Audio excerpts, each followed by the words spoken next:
best thing about NewBridge is the ethos, and it's affordable studio space. I'm quoting the brochure here, but it's so important. It's a lifeline, because when you leave uni, you're kind of a bit like a rabbit in the headlights, and you're just a bit dazed. You're on a high from your degree show and all the rest of it, but then it's like if you haven't got a studio space, you're just kind of cut off, and you're just kind of a headless chicken. You don't know where to go. Luckily, I had this place straight away to come into, which was fantastic, but I've got a lot of friends who didn't, and they were a bit traumatised by it, going from one extreme, this huge high, to like nothing. This is such a great thing to have in the city centre.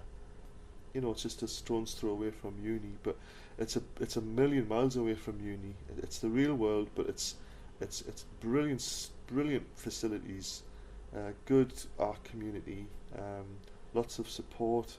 I mean, it's continuously evolving as well. In the 3.5 years I've been here, it's just going from strength to strength. So yeah, NewBridge, fucking a marvellous place.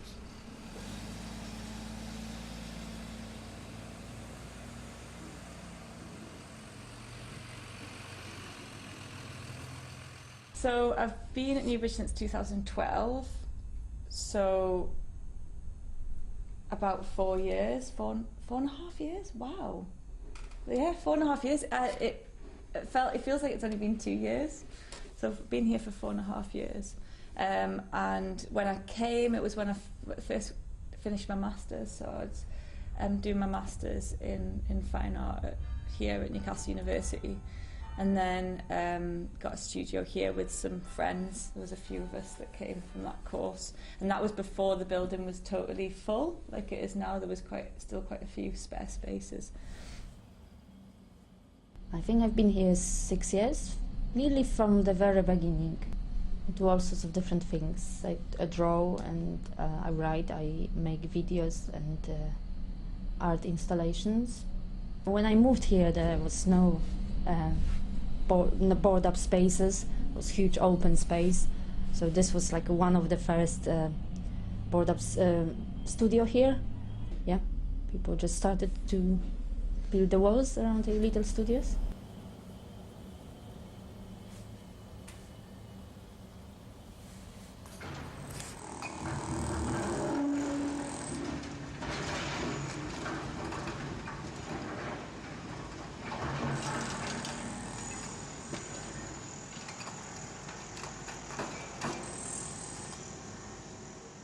Well, like when we first found out about it, it was actually from a newspaper article in the Chronicle about them knocking down the cinema and also knocking down this site. So that was quite a shock, really, and also because actually we didn't think it was going to happen so soon. I mean, I thought personally that we'd have another couple of years here because there's just still no appetite for developing this area, like financially at all, you know, for the city and for private developers either. So I was really surprised, and I was really pissed off.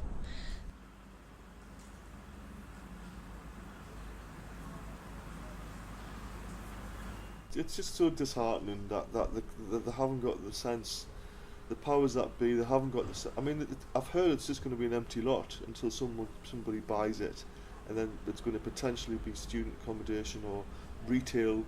Someone mentioned Harvey Nicks, you know, more shops, and it really makes us frustrated and angry.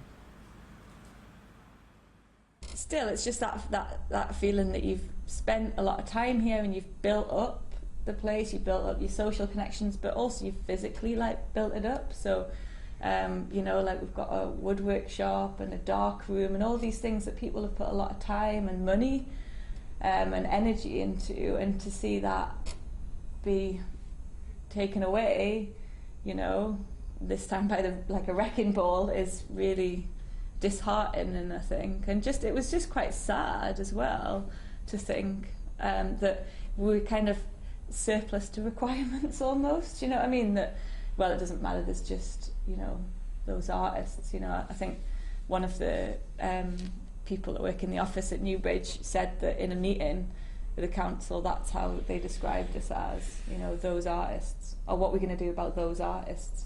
And it's just like, hang on a minute, like, why are you calling us those artists? These are many, many small businesses in here, and we're self-employed, and there's loads of arts organisations that operate in this building. To call us like we're just some, you know, stupid kids messing around with stuff is, you know, it's just nonsense, because we bring a lot to the city, like not only in terms of like, you know, because we're in the central city and we do go out for drinks all the time in the city, in this area, go for coffee, go for dinner, whatever. But also because, you know, we do loads of other stuff like beyond that. You know, we connect up to charities and schools, we teach, like, you know, so we bring masses of added value for the city as artists, because we don't just, majority of artists don't work within their little, you know, like, studio halls, like, by themselves. Majority of them do loads of different stuff, so it felt like we just, all of that stuff just wasn't, we just weren't being respected, you know what I mean? So I was really angry at the start, and I was like, oh man, like, we've got to, like, say something about this.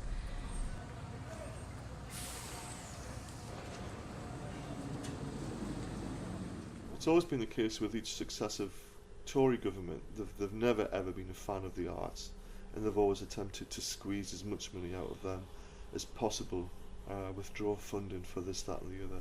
And that's just looks set to continue and get worse. They should look at the European counterparts. They should look at the regional cities in Germany, or France, or all over Central Europe, you know, just and see how valued artists are, and how much they can give back to the community and enhance the community and bring money into the community as well. But none of that seems to be. It's not a priority here for some reason.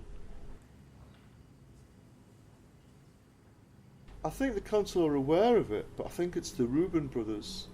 I think it's money, and I think it's all about, you know, money talks, and obviously they've had a good offer that they feel like they can't say no to.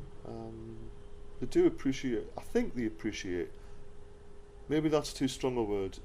They're aware of us. They're aware of our potential, perhaps. But I don't think we're a priority, and I don't think we really matter. I think it's about student accommodation, and it's about shops, and that I don't think they really are interested in anything on a wider cultural basis than that. I really don't think they're that interested, which is frustrating. Adds different colours and different things that are nice about a city, not just all concrete and glass and shops, which is what this place is going to be like.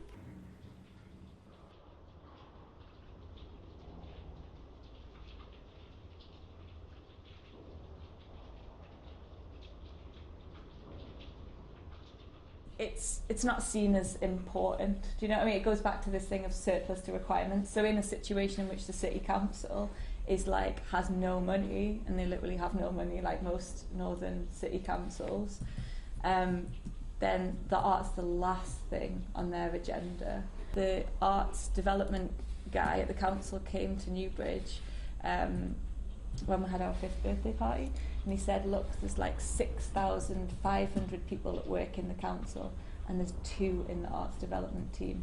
What do you want us to do? Do you know what I mean? And it's that situation in which you've cut the budget by half. They cut the budget for the arts by half in Newcastle. They were going to cut it 100%, which is crazy. But, you know, this guy at the council was right. You know, there's only 2 of them out of 6, you know, over 6,000 people that work at the council, or work, there's probably less now. But and it just shows you that really, like, it is this thing that's only when we're in good times do we need art.